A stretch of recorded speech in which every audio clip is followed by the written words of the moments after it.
Assalamualaikum warahmatullahi wabarakatuh. Waalaikumsalam warahmatullahi wabarakatuh. Dengan melaksanakan ibadah puasa, kita mendekatkan diri kepada Allah. Dengan dekat kepada Allah, maka Allah pun dekat kepada kita. Sehingga dalam hadis qudsi dikatakan, ta'arraf ilallahi firraha ya'rifka fi syiddah. Ingatlah kepada Allah di waktu kamu senang, agar Allah ingat kepada kamu di waktu kamu susah. Yang kita laksanakan kadang-kadang sebaliknya. Waktu susah kita ingat Allah, waktu senang kita lupa Allah.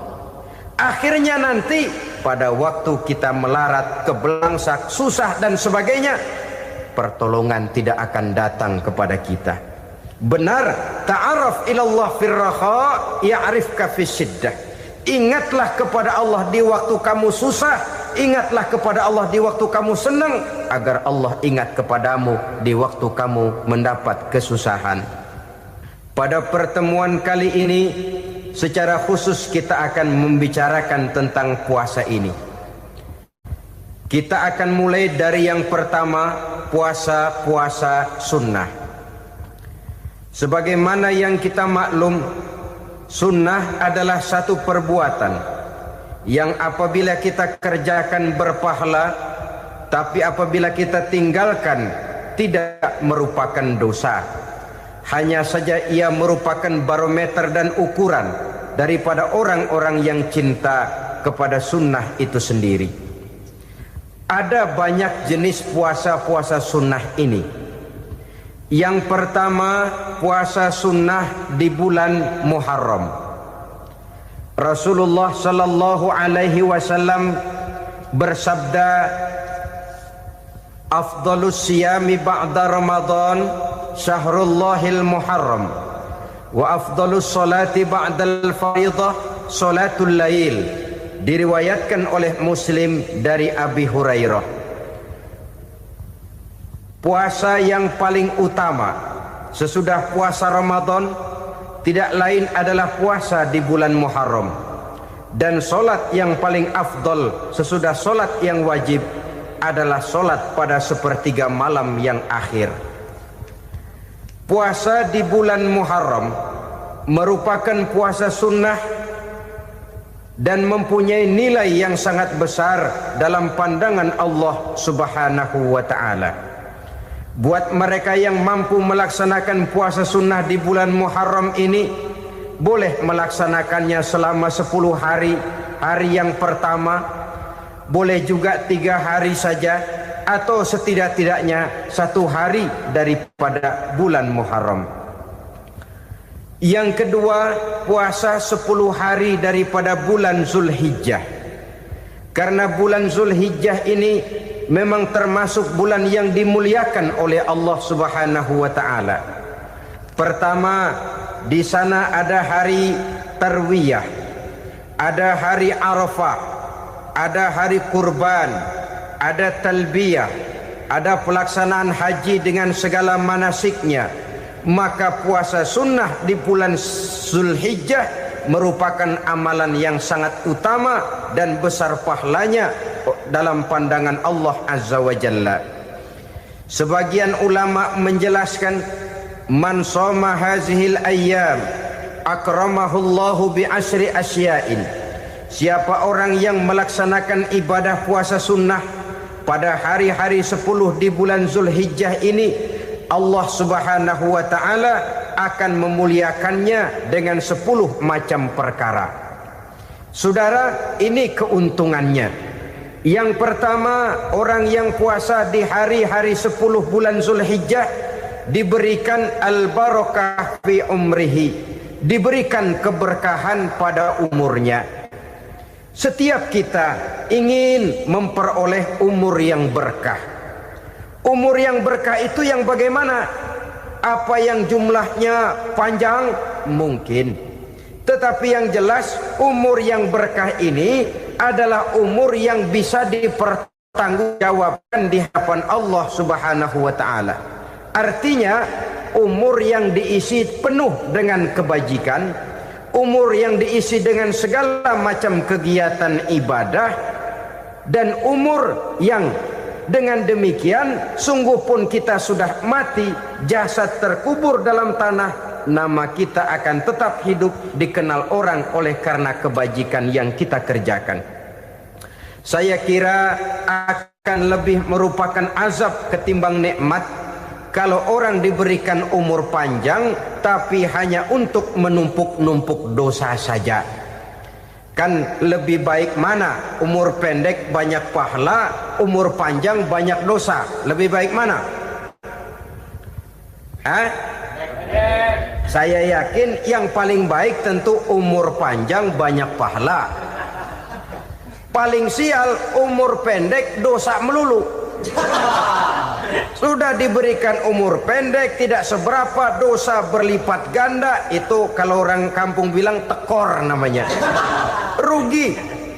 Umur pendek hanya untuk menumpuk-numpuk dosa. Boleh jadi kalau umat-umat zaman dulu, saudara, mereka diberikan umur panjang. Nabi Adam, kita tahu Nabi Adam itu 2000 tahun umurnya. Nabi Nuh 950 tahun. Umatnya ya rata-rata segitu itu. Nah, kalau mereka misalnya punya umur 800 tahun, lalu 200 tahun mereka melakukan dosa, kan masih punya restan 600 tahun untuk taubat. Karena umurnya diberikan jatah panjang. Kita ini oleh Allah Subhanahu wa taala, umat Nabi Muhammad ini umurnya pendek-pendek. Kalau nyontoh Nabi 63 tahun saja. Kalau diberikan 70 tahun umur kita sekarang, itu sudah dapat jatah lebih 7 tahun. Alhamdulillah bahwa Allah memberikan saat-saat, waktu-waktu, tempat-tempat yang punya nilai istimewa, sehingga umur yang pendek ini bisa bernilai panjang, nilai ibadahnya bisa bernilai pahala seperti umat yang berumur panjang dahulu itu. Karena itu manfaatkan umur dengan baik, dan salah satu keberkahan daripada umur akan datang dengan melaksanakan ibadah puasa sunnah. Ini yang pertama. Yang kedua, az-ziyadatu fi malihi, berikan tambahan hartanya, menjadi orang kaya. Kaya apa? Kaya hati setidak-tidaknya. Karena dengan tekun dan rajin melaksanakan ibadah puasa, yang segera tertanam dalam jiwa seseorang merasakan cukup di dalam kehidupan. Itulah dia orang yang paling kaya, orang yang hidupnya paling cukup. Kalau orang sudah merasa cukup dalam hidupnya, maka itulah dia orang yang kaya.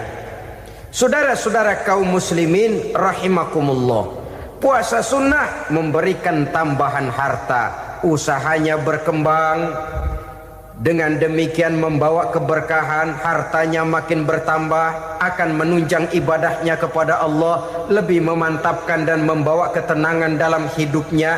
Itu termasuk berkahnya melaksanakan puasa sunnah itu.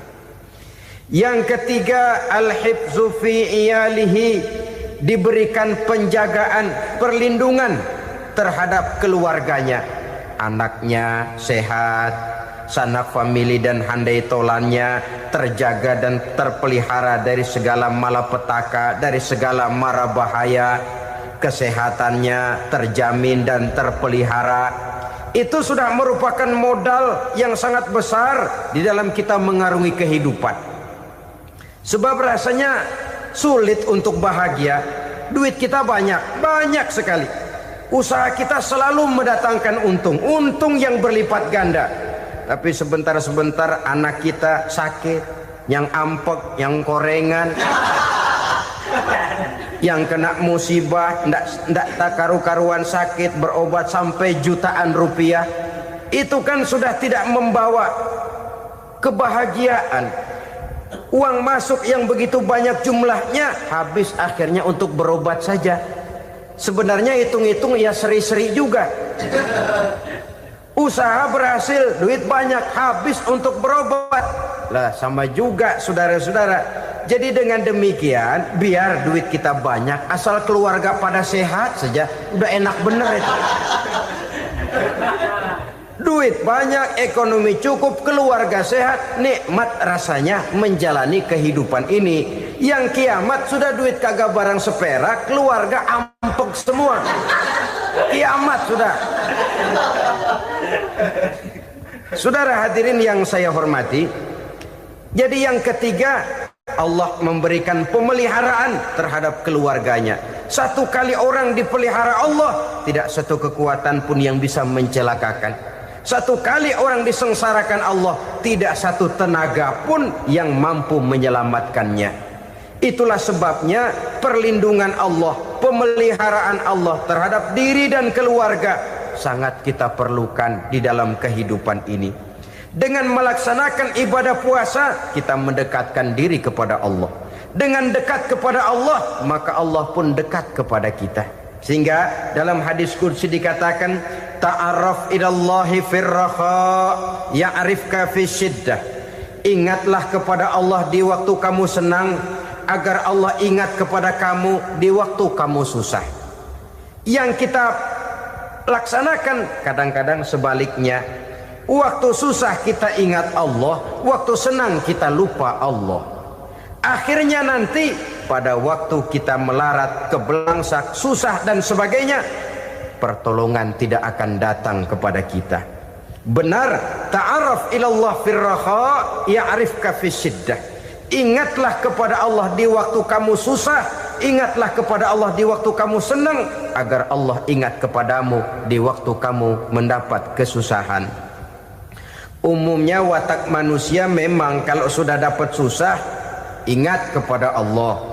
Waktu duduk, waktu berbaring, sambil tidur, dalam segala keadaan Allah disebutnya, Allah dimintakan pertolongannya. Tapi dikala dia berada pada posisi di atas angin, merasa senang, bahagia, Allah terlupakan. Saudara-saudara kaum muslimin, itu yang ketiga. Yang keempat, at-takfiru li sayyiatihi. Orang yang melaksanakan puasa sunnah itu diampuni segala dosa dan kesalahan yang telah dilakukannya. Dan yang kelima, at-tad'ifu li hasanatihi, diberikan balasan yang berlipat ganda dari segala kebaikan yang dikerjakannya. 1 berbalas 7, 7 bisa berbalas 10, 10 masih berbalas 100, masih ditambah dengan wallahu yudha'ifu liman yasha. Allah melipat gandakan pahala orang-orang yang dikehendakinya. Maka carilah satu kebaikan yang apabila kita kerjakan, dosa akan dihapus dan nilai pahalanya menjadi berlipat ganda. Satu kali kita bekerja, 2-3 pulau bisa kita raih dan kita jangkau. Yang keenam, orang yang melaksanakan puasa sunnah di bulan Zulhijjah, at-tashil li sakarati mautihi, diberikan kemudahan pada saat menghadapi sakaratul maut. Maut a mysterious problem. Dia adalah pintu yang setiap orang pasti akan memasukinya. Bahwa mati adalah mati, itu semua kita tahu. Tapi hakikat orang pada saat menghadapi mati itu kan berbeda-beda. Ada yang matinya itu gampang sekali, persis orang tidur saja, tidak nampak gelisah, tidak bikin susah yang hidup, tidak gelimpangan di tempat tidur, persis seperti orang mau tidur saja. Ada yang sulit sekali menghadapi sakaratul maut, gelimpangan di tempat tidur, bikin bingung orang yang nunggu. Kadang-kadang seperti kerbau digorok lehernya. Saudara-saudara, sulit menghadapi sakaratul maut. Oleh karena itu Rasulullah sallallahu alaihi wasallam sering beliau itu kalau berdoa membaca Allahumma hawin alayya fi sakaratil maut. Ya Allah, mudahkan saya di dalam menghadapi sakaratul maut. Rasulullah saja, saudara, orang yang ibadahnya paling banyak, orang yang hatinya paling bersih, orang yang akhlaknya paling luhur, masih berdoa semacam ini. Mohon dimudahkan oleh Allah agar mudah menghadapi sakaratul maut. Apalagi kita Terus terang kita ini paling-paling kelas mukhtalid. Bangsa sama pahala mau sama dosa doyan. Lebih perlu lagi menghadapi sakaratul maut, sehingga apabila malaikat maut datang menjemput nyawa kita, dimudahkan, jangan dibikin sulit, supaya mudah. Jadilah orang baik-baik. Biasanya kalau bagian yang mati, malaikat maut juga kali main-mainin dulu tuh orang. Kutak-katik, ditakut-takutin dan segala macam. Saudara hadirin yang saya hormati, maka menghadapi sakaratul maut ini merupakan kunci. Apakah seseorang bisa husnul khatimah atau bisa su'ul khatimah? Salah satu jalan untuk memudahkan diri menghadapi sakaratul maut, melaksanakan puasa sunnah di bulan Zulhijjah ini. Yang ketujuh, ad-diya'u li zulumati qabrihi, diberikan terang di alam kuburnya. Kubur, saudara tahu, saudara tentu sering lihat orang dimasukkan ke liang lahat, ditutup dengan papan, dinding ari kata kita di kampung, lalu diuruk lagi dengan tanah. Dalamnya liang lahat, gelapnya liang lahat, gelapnya diuruk dengan tanah, gelapnya di dalam kubur, tiga gelap yang menjadi satu. Bapak moyangnya gelap.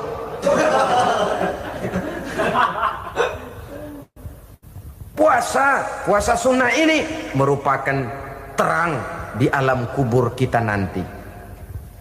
Yang kedelapan, at-tasqil limizanihi, diberikan keringanan pada timbangan di hari akhirat nanti. Bahwa setelah dibangkitkan dari kubur, setiap kita akan menghadapi perhitungan, akan ditimbang segala macam kebaikan dan segala macam kejahatan yang pernah kita lakukan di dalam kehidupan. Orang yang melaksanakan ibadah puasa sunnah, at-tasqilu limizanihi, diberikan keringanan timbangan hari akhiratnya nanti. Yang kesembilan, an-najah minal bala, diberikan keselamatan dari segala macam bencana. Dan yang ke-10, as-su'ud ala darajatihi, diberikan ketinggian, naik derajatnya, derajat di dunia, lebih-lebih lagi derajat di akhirat nanti. Ini keutamaan yang diberikan Allah Subhanahu wa ta'ala kepada mereka yang melaksanakan ibadah puasa 10 hari di bulan Zulhijjah menurut penjelasan sebagian dari para ulama kita. Jadi setelah puasa Muharram ada lagi puasa Zulhijjah. Kemudian puasa sunnah yang ketiga, puasa sunnah pada hari Senin dan hari Kamis. Apa sumber hukumnya? Diriwayatkan oleh Imam Muslim dari Abi Qatadah, Rasulullah sallallahu alaihi wasallam ditanya tentang puasa pada hari Senin. Kenapa Rasul melakukan itu?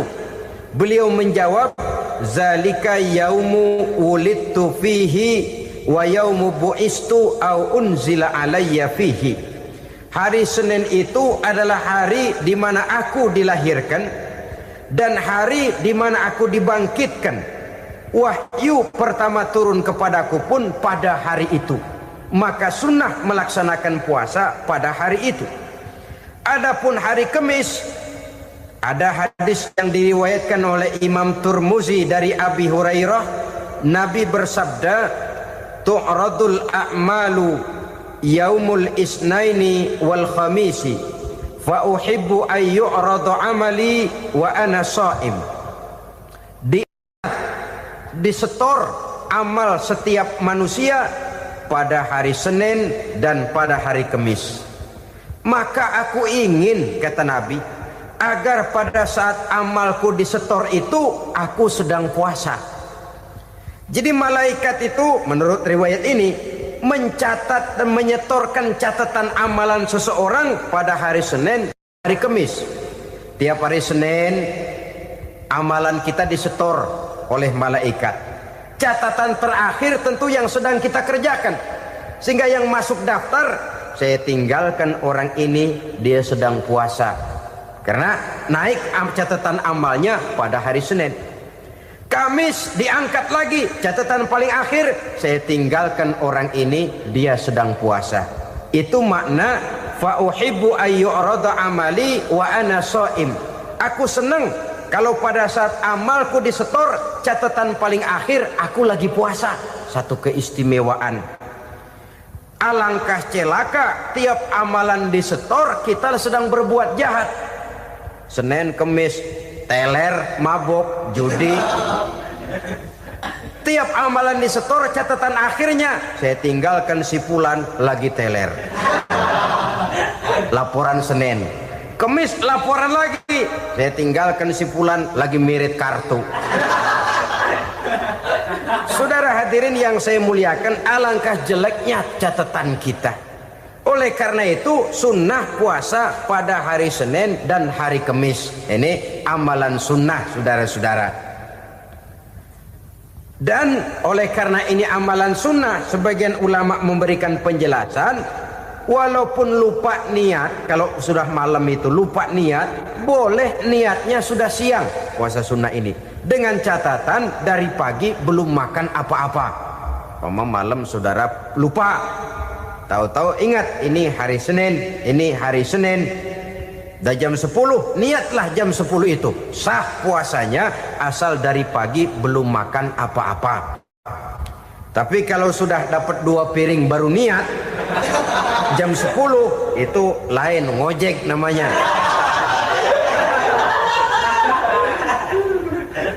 Jadi puasa sunnah yang ketiga, puasa pada hari Senin dan hari Kamis. Yang keempat, puasa jenis sunnah yang keempat, puasa 6 hari di bulan Syawal. Diriwayatkan oleh Imam Muslim dari Abi Ayyub bahwa Nabi bersabda, "Man shoma Ramadhana summa atba'ahu sittan min Syawal kana kasyamid dahri." Barang siapa yang berpuasa di bulan Ramadan, kemudian diikutinya dengan 6 hari di bulan Syawal, maka dia seolah-olah seperti orang yang berpuasa 1 abad lamanya. Allahu Akbar. Demikian besar keuntungannya. 6 hari di bulan Syawal sama dengan orang yang berpuasa 1 abad lamanya. Ini fadailul a'mal, saudara-saudara. Jangan diartikan karena memang sudah puasa 6 hari bulan Syawal, Ramadan tahun depannya lantas nggak puasa. Kenapa? Ukurannya sudah 1 abad.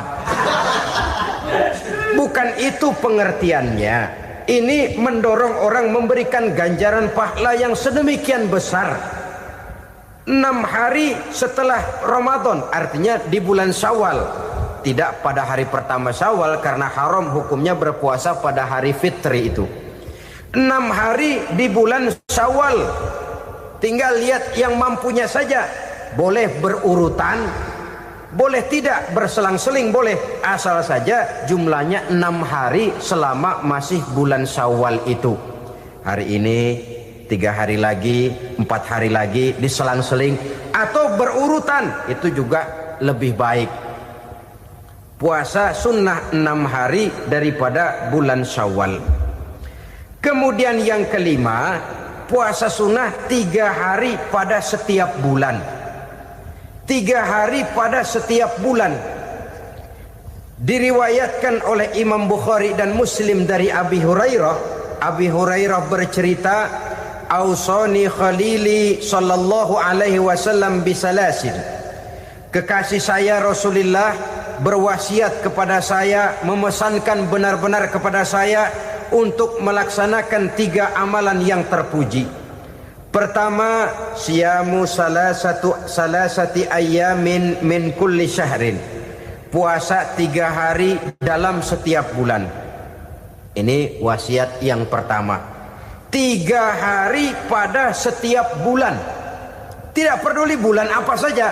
Dalam artian ya bulan menurut perhitungan Islam ya. Muharram, Safar, Rabiul Awal, Rabiul Tsani, Jumadal Ula, Jumadil Akhir, Rajab, Sya'ban, Ramadan, Syawal, Zulqa'dah, Zulhijjah dan selanjutnya. 3 hari pada setiap bulan. Tanggalnya tanggal berapa saja. Lebih utama pada yang disebut Yaumul Bid. yaitu hari-hari di mana bulan menunjukkan purnama. Tanggal 13, tanggal 14 dan tanggal 15 pada setiap bulannya itu disunahkan melaksanakan puasa. Itu wasiat pertama, puasa 3 hari pada setiap bulan. Wasiat yang kedua, warok'atai duha, melaksanakan sholat duha sekurang-kurangnya 2 rakaat. Itu wasiat yang dipesankan benar kepada saya, kata Abi Hurairah. Pertama, puasa 3 hari pada setiap bulan. Yang kedua, usahakan jangan meninggalkan 2 rakaat minimal daripada sembahyang duha. Kita tahu sembahyang duha itu sembahyang sunnah di waktu pagi seketika matahari naik sepenggalahan. Sekurang-kurangnya 2 rakaat, sebanyak-banyaknya 8 rakaat. Di antara fadilah atau keutamaan daripada sholat duha ini yaitu menyangkut masalah rezeki dan usaha. Kemudian wasiat yang ketiga, wa an utira qabla an anama. Beliau sangat berwasiat kepada saya untuk sholat witir sebelum tidur. Artinya sholat malam sebagai amalan sunnah di dalam kehidupan kita. Jadi saudara-saudara, dalam hidup ini kita akan selalu berbentur dengan keperluan. Kalau pada satu saat kita sudah sampai kepada tahap berpikir ini keperluan saya, tentu hal-hal semacam ini akan kita kerjakan. Kita belum tergerak melaksanakan ini semua oleh karena barangkali kita merasa belum memerlukannya. Karena itu marilah kita berusaha di samping melaksanakan puasa yang wajib juga melaksanakan puasa yang sunnah di dalam kehidupan kita. Ini jenis puasa-puasa yang sunnah. Kemudian yang kedua, ada macam puasa yang disebut puasa nazar. Hukum pelaksanaannya wajib apabila nazarnya sudah terwujud. Puasa nazar, puasa yang dikaitkan dengan suatu persoalan. Umpamanya, kalau saya lulus ujian, saya akan puasa 1 minggu lamanya. Begitu ujiannya ternyata lulus, dia wajib bayar nazarnya. Puasa 7 hari, tidak lagi sunnah tapi wajib karena dia nazarkan. Asal saja tidak sah nazar kepada yang makruh apalagi kepada yang haram. Umpamanya nazar kalau tembus 6 nomor mau puasa 3 hari. Itu nazar semacam itu bukan saja tidak sah tapi haram hukumnya. Tidak boleh nazar kepada yang makruh apalagi kepada yang haram. Jadi apabila maksud yang sudah kita niatkan tercapai, wajiblah nazar itu dibayar, yaitu kalau nazarnya sunnah melaksanakan ibadah puasa.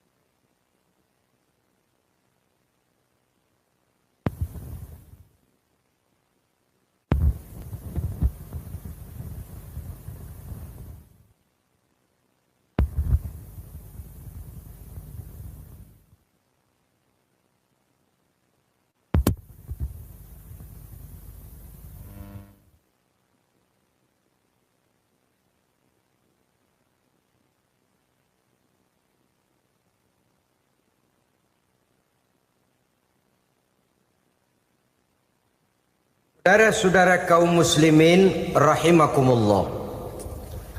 Jenis puasa yang ketiga kita kenal dengan puasa wajib. Dan ini kita laksanakan pada bulan suci Ramadan.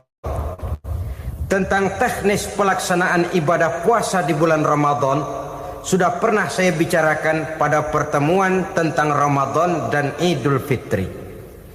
Pada kesempatan ini saya hanya ingin mengajak bahwa di dalam melaksanakan ibadah puasa Ramadan ini, marilah kita mengadakan evaluasi. Kenapa demikian? Barangkali secara jujur, walaupun agak berat, saya masih harus berkata, masih banyak di antara kita umat Islam yang di dalam melaksanakan suatu ibadah terjebak dalam rutinitas ritual. Apa itu rutinitas ritual? Itu bahasa susah. Berhubung saya tidak ingin bicara yang susah-susah, kita bicara yang mudah-mudah saja. Maksud saya, banyak di antara kita umat Islam yang di dalam melaksanakan suatu ibadah itu hanya dengan prinsip asal sekadar gugur kewajiban saja. Akibatnya, sampai sejauh mana ibadah itu berhasil membentuk kepribadian diri kita, kita jarang mengadakan evaluasi dan penilaian. Solat yang penting gugur kewajiban. Puasa yang penting sudah gugur kewajiban. Haji yang penting sudah gugur kewajiban. Maka jangan heran kalau itu yang jadi prinsip, ibadah lantas tidak punya dampak dalam membentuk kepribadian diri. Banyak orang yang rajin sholat tapi munkarnya jalan terus. Sampai kadang-kadang kita bingung, yang sembahyang dia, yang nyolong dia. Puasanya kelihatannya tekun tapi tidak punya kepekaan sosial. Sama yatim piatu bersifat masa bodoh, sama fakir miskin malah gemes. Tidak lantas tumbuh kepekaan sosial walaupun dia sudah ikut merasakan tidak enaknya lapar dan haus. Ada juga yang sudah haji 4-5 kali mondar-mandir Jakarta Mekah, tapi gaya hidupnya tetap seperti katak di kolong tempurung, picik, sempit pandangan, dangkal hati. Tidak terbuka walaupun sudah melihat Islam dalam skala internasional. Yang dia lihat, yang dia saksikan, yang dia pandang, tidak sanggup menggugah dan mengubah jiwanya, tidak bisa mewarnai pandangan hidupnya. Inilah akibatnya kalau ibadah hanya dikerjakan dengan prinsip asal sekadar gugur kewajiban. Hasilnya yaitu tadi, hajinya cuma menang topi putih sama serban. Sholatnya cuma prinsip asal gugur kewajiban. Begitu juga puasanya, begitu juga zakatnya dan ibadah-ibadah lainnya. Bukan tanpa satu maksud. Jikalau Allah Subhanahu wa ta'ala memerintahkan kita melaksanakan ibadah puasa di bulan suci Ramadan, bahkan maksud itu sangat pada penghujung ayat yang memerintahkan kita puasa.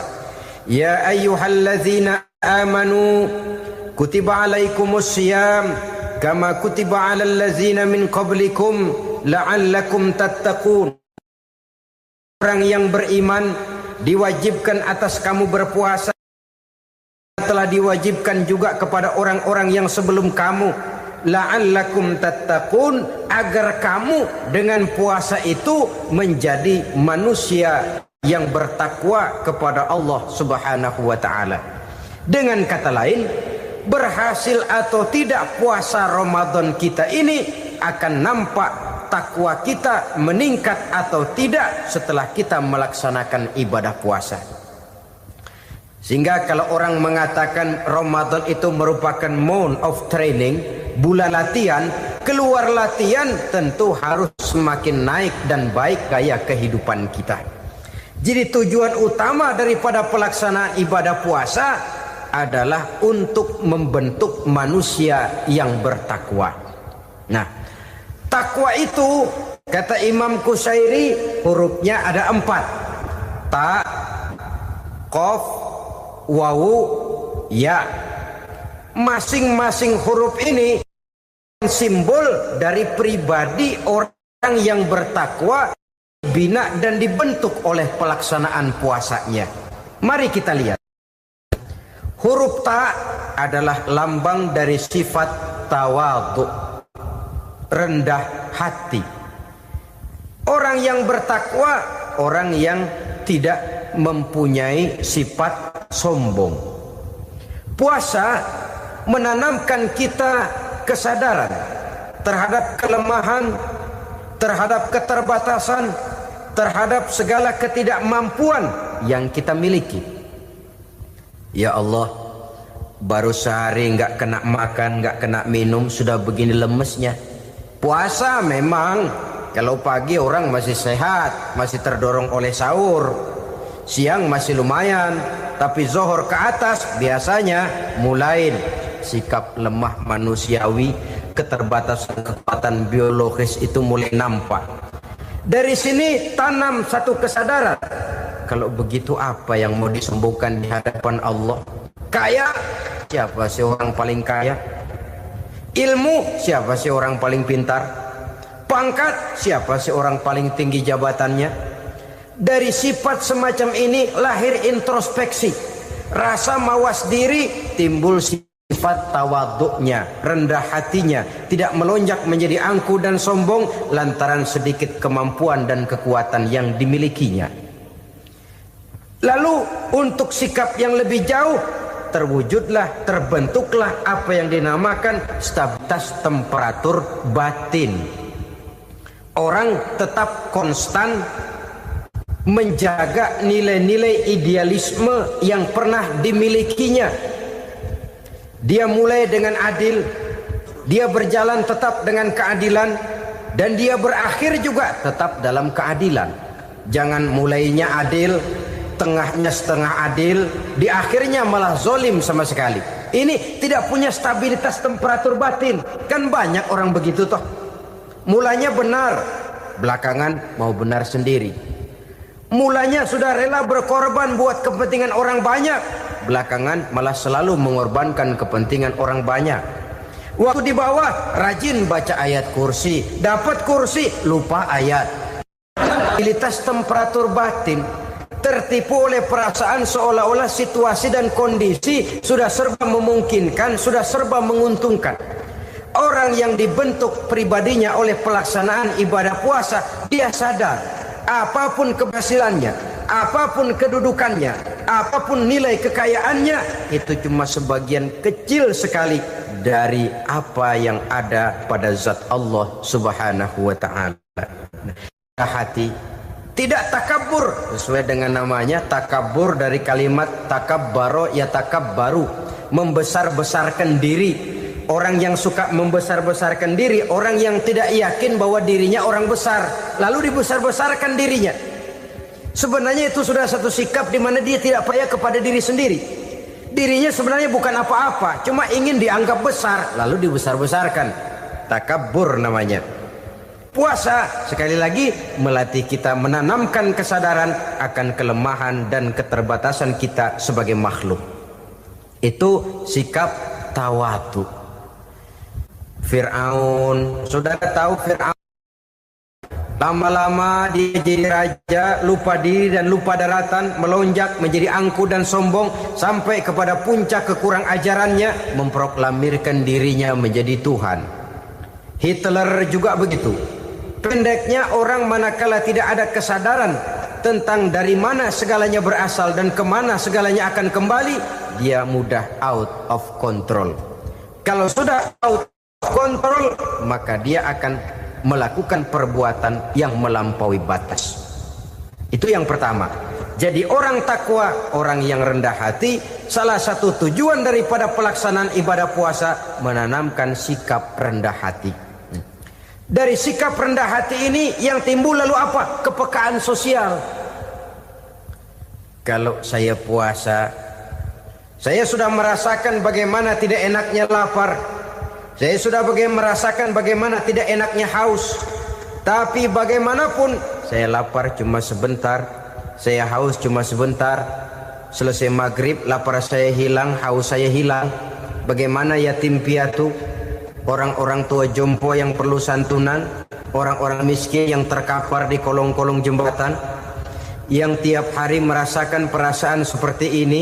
tanpa tahu kapan hidup dan nasibnya akan berubah, tidur beratapkan langit berselimut koran.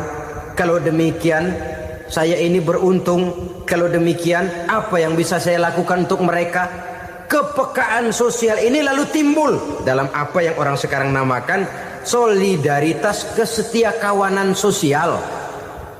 Hidup tidak hanya untuk kepentingan diri dan perutnya sendiri saja, tapi mau menolong, mau membantu orang yang memang memerlukan bantuan dan pertolongan itu sendiri. Jangan setelah tahu lapar tidak enak, haus tidak enak, tapi kita tidak mau tenggang rasa, tidak mau timbang rasa. Begini loh tidak enaknya lapar, begini loh tidak enaknya haus. Ini terjadi pada diri saya. Saya masih mampu, masih berbuka puasa. Bagaimana yang tiap hari merasakan seperti ini? Tidak Ramadan, tidak Syawal, tidak Zulqa'dah, tidak Zulhijjah, selalu kelaparan dan kehausan. Dari sana timbul kepekaan sosial. Lalu lahirlah sikap pemurah, dermawan, mau menoleh ke kiri dan ke kanan. Bahkan Al-Quran itu sampai mengancam betul. Ara'aita allazi yukadzibu bid-din fadzalika allazi yad'u al-yatim wa la mendustakan agama. Islam mendustakan Islam. Salat dia tapi mendustakan salat. Puasa dia tapi mendustakan puasa. Siapa mereka itu? Fadzalika allazi yad'u al-yatim. Merekalah orang-orang yang meninggalkan anak-anak yatim.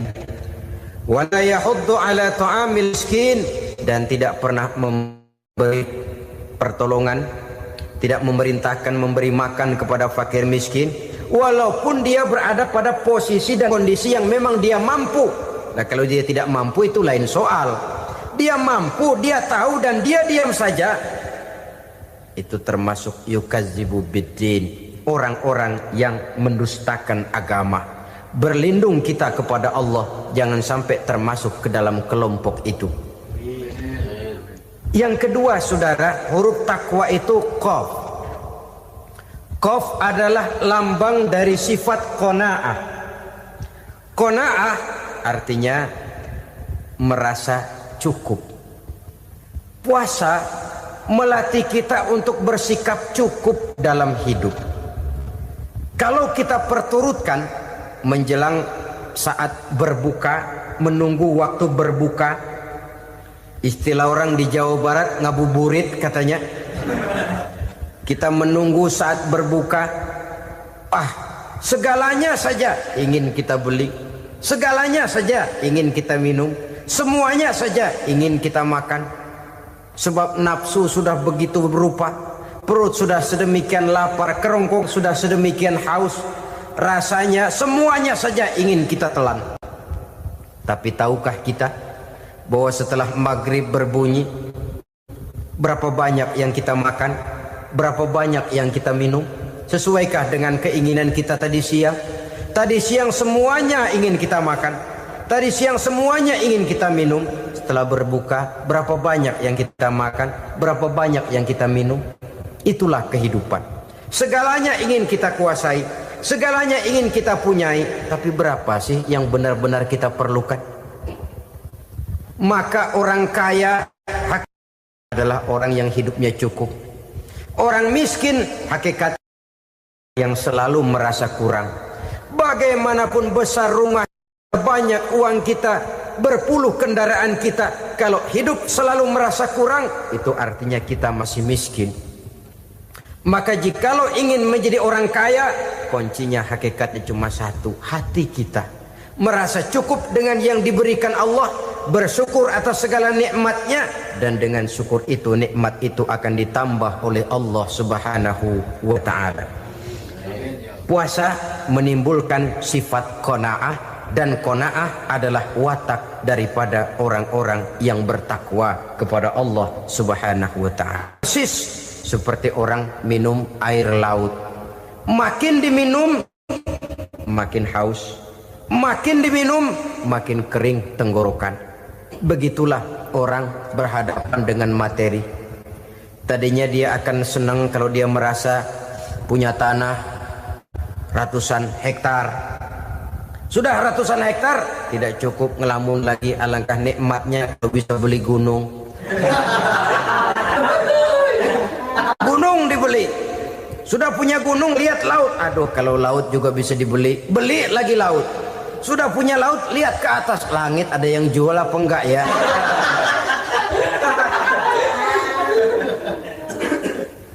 Seperti orang berhadapan dengan air laut yang makin diminum makin membuat kita haus dan makin kering tenggorokan ini. Maka itu harus dihentikan. Sikap untuk menghentikan itu tidak lain adalah dengan sifat qanaah itu tadi. Merasa cukup dengan apa yang diberikan Allah, mensyukuri nikmatnya. Itu yang kedua. Yang ketiga, pada kalimat takwa ada huruf wawu. Wawu adalah simbol dari sifat wara dengan ain. Wara, orang yang terpelihara dirinya baik dari yang syubhat, lebih-lebih dari yang haram. Syubhat, saudara tahu, barang yang remeng-remeng. Tapi sungguh pun remeng-remeng, kira-kira prosentasenya 70-30. 70% haram, 30% kemungkinan halalnya. Maka yang syubhat lebih baik dijauhi daripada diambil.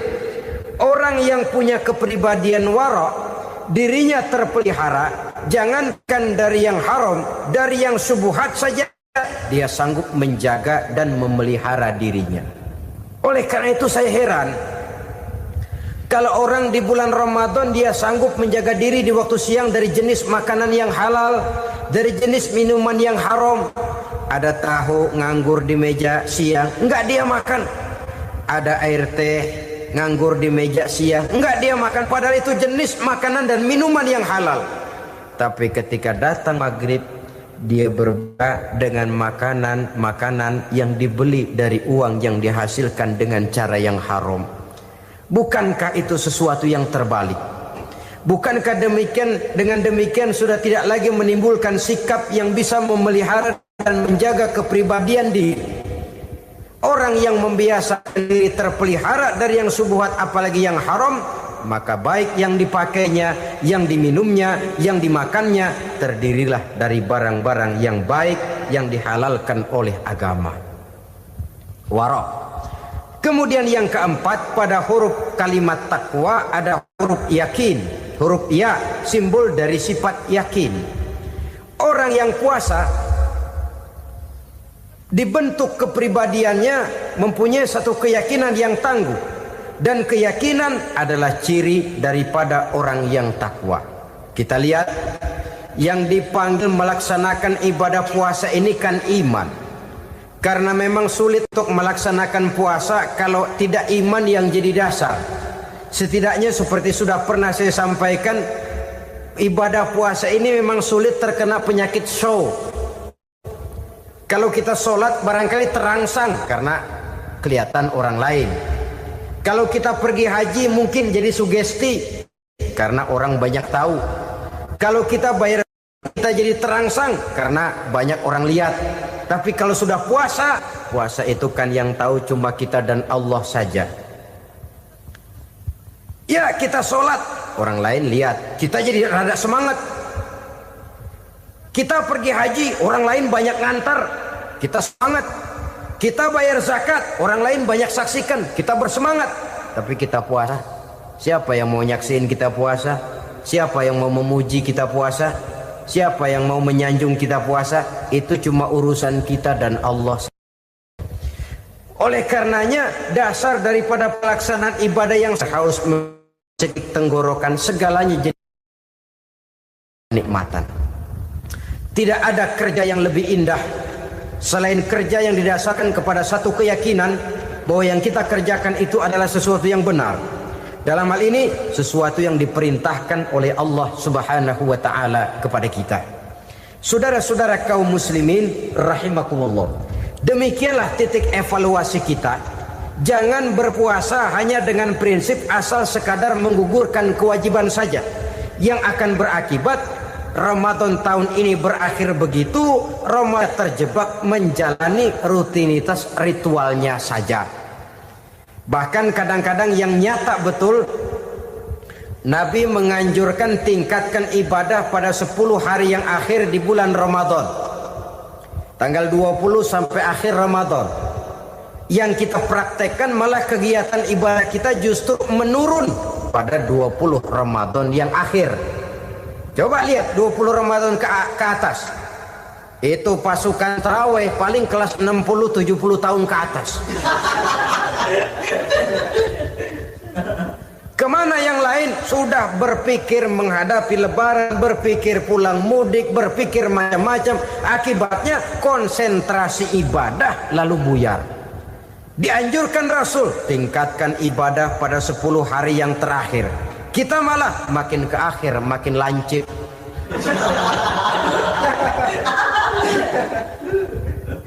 Saudara-saudara kaum muslimin rahimakumullah. Kita terjebak oleh sesuatu yang sementara, oleh sesuatu yang bersifat kulit, lalu meninggalkan isinya. Padahal jikalau kita tidak mengisi Ramadan dengan kegiatan ibadah, berarti kita tidak keluar dari Ramadan dengan jiwa yang baru, yang sudah ditempa oleh pengalaman ibadah di bulan Ramadan. Artinya kita tidak kembali kepada fitrah, kesucian seperti saat kita dilahirkan. Lalu kalau kita tidak kembali kepada fitrah, apa yang mau kita rayakan pada Idul Fitri itu? Di mana letak kegembiraan kita? Di mana letak kebahagiaan hati? Kembalikah kita kepada fitrah? Tidak. Benarkah puasa yang kita kerjakan? Kelihatannya juga tidak. Adakah dampak dari pelaksanaan ibadah dalam pribadi kita? Tidak. Kadang-kadang Ramadan selesai malah teriak merdeka.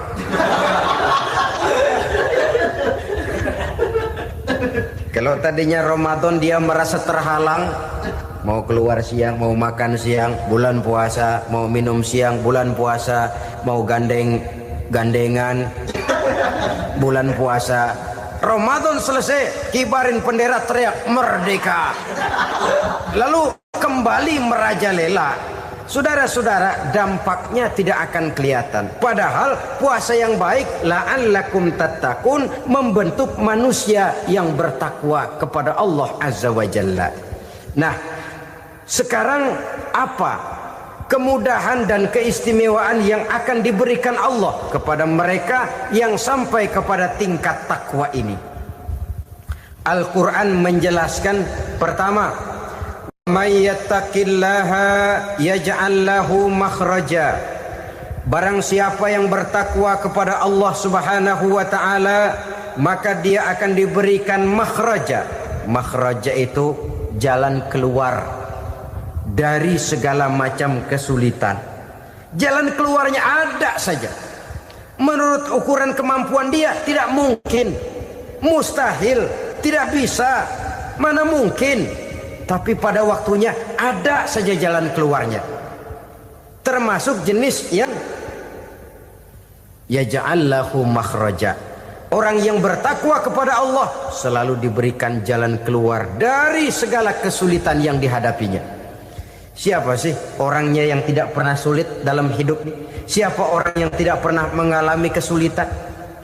Tapi kadang orang menilai itu kelihatannya hidupnya enak aja ya, kayaknya nggak pernah mengalami kesulitan.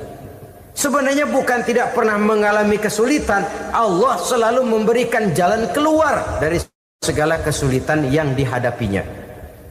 Lah kalau Allah yang memberikan jalan keluar, tentu sangat mudah sekali. Orang yang bertakwa diberikan jalan keluar dari segala macam kesulitan. Satu. Yang kedua, wa yarzuqhu min haitsu la yahtasib. Dia akan diberikan rezeki oleh Allah dengan jalan yang tidak disangka-sangka. Rezekinya datang dengan cara yang tidak disangka-sangka. Gajinya mungkin kecil, tapi penghasilannya gede. Kan itu yang penting. Gaji dan penghasilan kan lain tuh. Boleh jadi gaji kecil, asal penghasilan gede, kan nikmat hidup itu. Nah, penghasilan ini ada yang bisa kita perkirakan. Bisa kita perkirakan. Misalnya gaji itu tadi. Kalau saya kerja, gaji saya begini.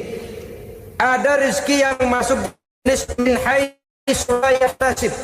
Tidak kita sangka-sangka. Tidak kita duga-duga. Tahu-tahu ada saja rezeki. Datang orang bawa persoalan yang mendatangkan hasil. Sebab rezeki, jodoh, maut memang seperti bayangan. Kita uber-uber dia lari, kita diem dia diem. Kan gemesin itu. Bayang-bayang itu begitu, kita kejar dia lari. Rezeki juga begitu. Kita diem dia diem. Setengah mati yang namanya rezeki kita cari, kita uber, ngobek sampai ratusan bohong kita kerjain. Tapi memang belum waktunya, ya sulit untuk tembus. Tapi kadang-kadang giliran kita nongkrong di rumah, datang orang bawain rezeki. Itulah yang namanya rezeki. Tapi ini untuk orang yang bertakwa. Kalau tidak punya kredibilitas takwa, jangan lalu pakai ayat ini. Diberikan Allah dengan rezeki dengan jalan yang tidak disangka. Kan ada ayatnya dah. Kita mah manteng aja di rumah dah. Ntar juga tuh rezeki datang. Ini fasilitas yang diberikan kepada orang yang wa may yattaqillah, bertakwa kepada Allah, yarzuqhu min haitsu la yahtasib, diberikan rezeki dengan cara yang tidak disangka-sangkanya. Maka kadar ketakwaan jangan membuat kita buruk sangka. Tuh orang ya nggak kemana-mana, duitnya ada aja. Kalau dia takwa, Allah berikan jalan keluar. Yang lantas ngelihat kiai orangnya ahli ibadah, ilmunya tinggi, akhlaknya luar biasa, takwanya tinggi, rezekinya lancar, lalu husnuzon nih kiai nggak kemana-mana, duitnya banyak, miara tuyul kali ini. Itu termasuk jaminan Allah yang masuk kategori min haitsu la yahtasib.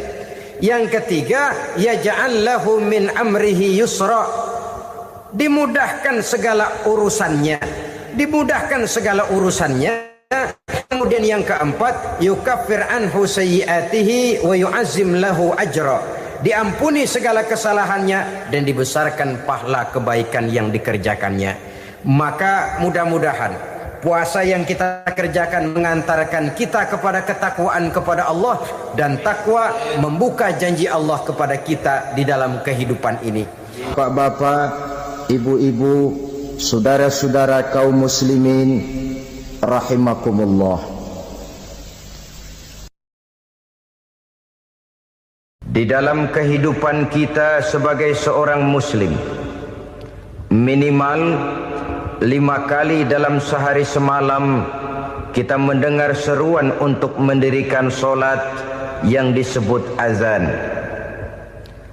Ada kalimat menarik di dalam kalimat azan itu, yakni seruan hayya 'alal falah, marilah menuju kepada keberuntungan, marilah meraih kemenangan.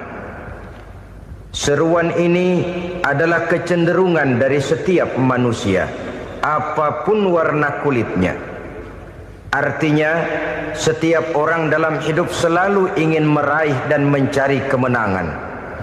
Kemenangan akan melahirkan kepuasan batin, dan kepuasan batin memberikan kebahagiaan.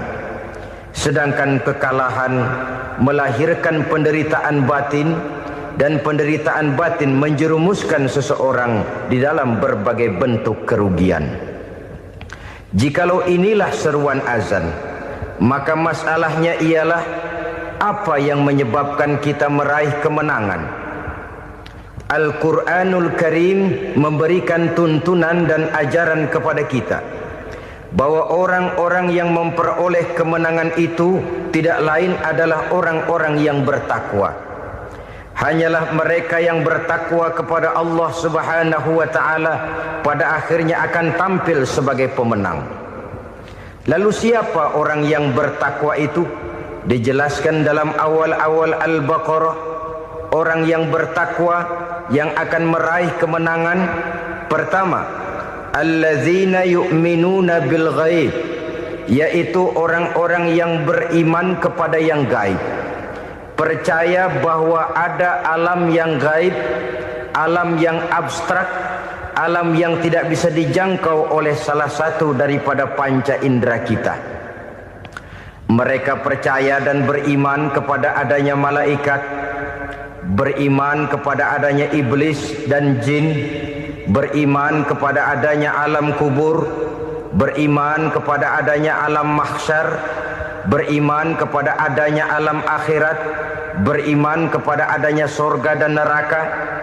Beriman bukan cuma sekedar beriman dalam ucapan bibir saja, tetapi beriman yang nilai iman itu mampu mewarnai gerak dan gaya hidupnya.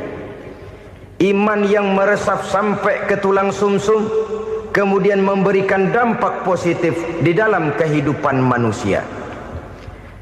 Alam, kita tahu, adalah sesuatu yang selain Allah. Dan Allah bukanlah alam. Apapun namanya selain daripada Allah, itu adalah alam. Alam pada hakikatnya terbagi menjadi dua. Ada alam syahadah, alam nyata, alam konkret, alam yang bisa dijangkau oleh salah satu indera kita.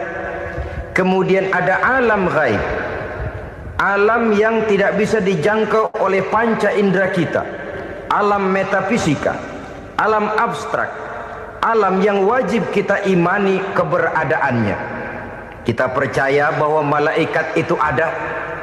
Kita percaya kepada jin, bahwa jin itu ada.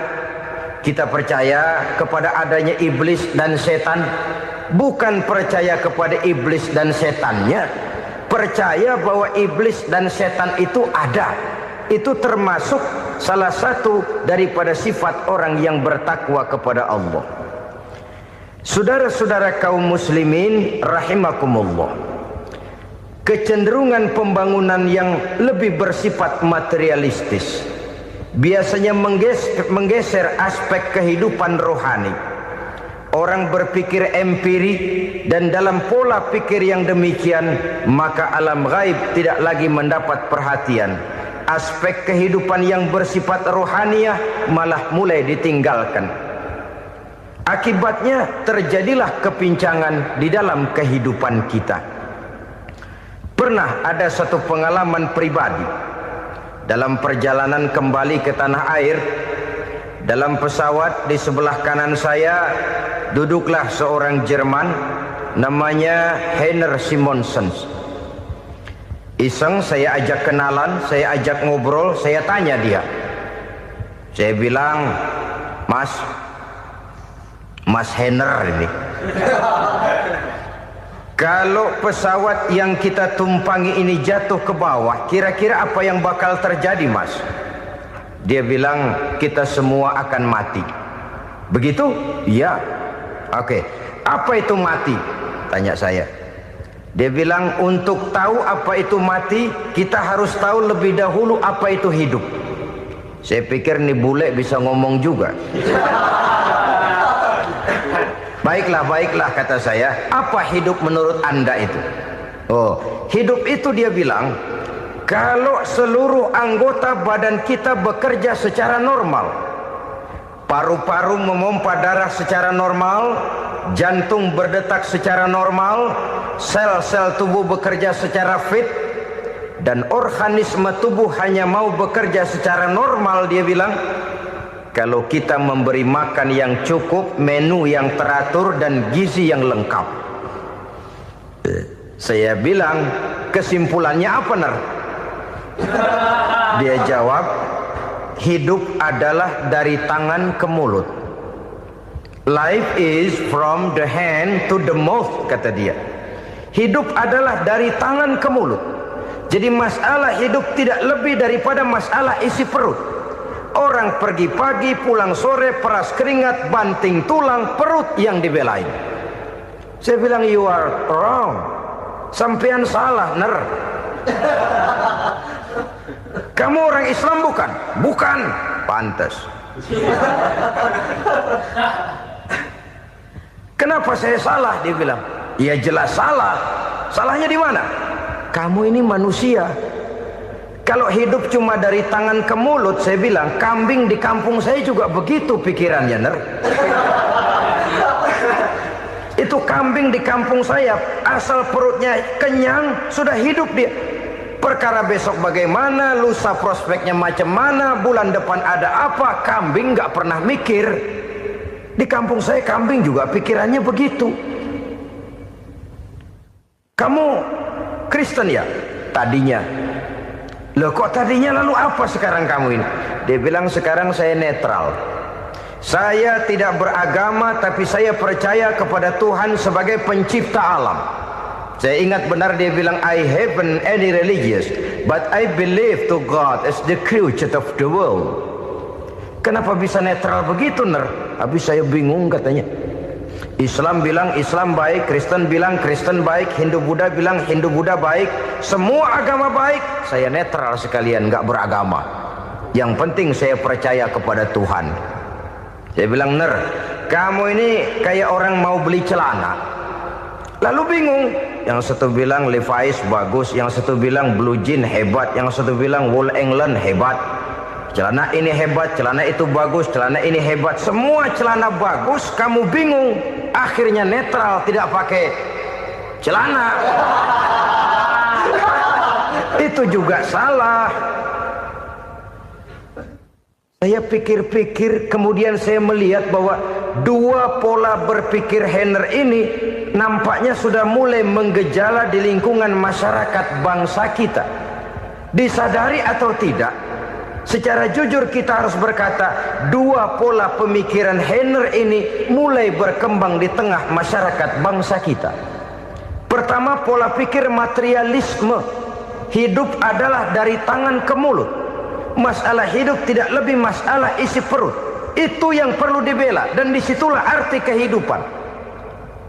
Pergi pagi, pulang sore, peras keringat, banting tulang untuk mempertahankan perut.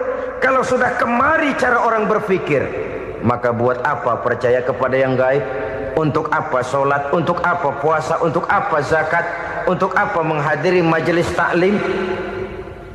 Tanpa kepercayaan kepada yang gaib, hidup berjalan menurut alur empiris dan materialis. Kalau sudah ke sana cara orang berpikir, biasanya orang lalu cenderung menghalalkan segala cara. Hanyalah orang yang percaya bahwa akhirat ada, hanyalah orang yang percaya bahwa alam kubur itu ada, hanyalah orang yang percaya bahwa malaikat itu ada, hidupnya akan lebih terarah dan terkendali. Karena kepercayaan kepada yang gaib, yang merupakan fase daripada kehidupan setelah hidup yang sekarang ini, mewarnai gerak pribadi seseorang di dalam dia melakukan kegiatan hidupnya. Pola berpikir materialisme, disadari atau tidak, mulai menggejala di lingkungan masyarakat bangsa kita. Hidup tidak lebih dari urusan tangan ke mulut, mulut ke tangan, tangan ke mulut. Asal perut sudah kenyang, hiduplah sudah. Perkara bagaimana prospek hari yang akan datang, bagaimana akhirat, tidak jadi persoalan. Ini yang oleh Nabi diperingatkan, ad-dunya sijnul mu'min wa jannatul kafir. Dunia adalah penjara bagi orang beriman dan surga bagi orang kafir. Dulu di zaman Belanda hadis ini pernah disalah tafsirkan, disalah artikan, digunakan sebagai senjata untuk mengkebiri dan membuat impoten umat Islam. Sudahlah umat Islam gak usah macam-macam, kata Belanda. Dunia ini kan penjara buat orang Islam, surga buat orang kafir. Di penjara jangan bertingkah.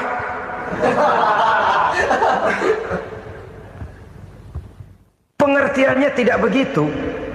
Dunia adalah penjara bagi orang mukmin. Artinya dalam kehidupan dunia seorang mukmin tidak bebas memperturutkan hawa nafsunya.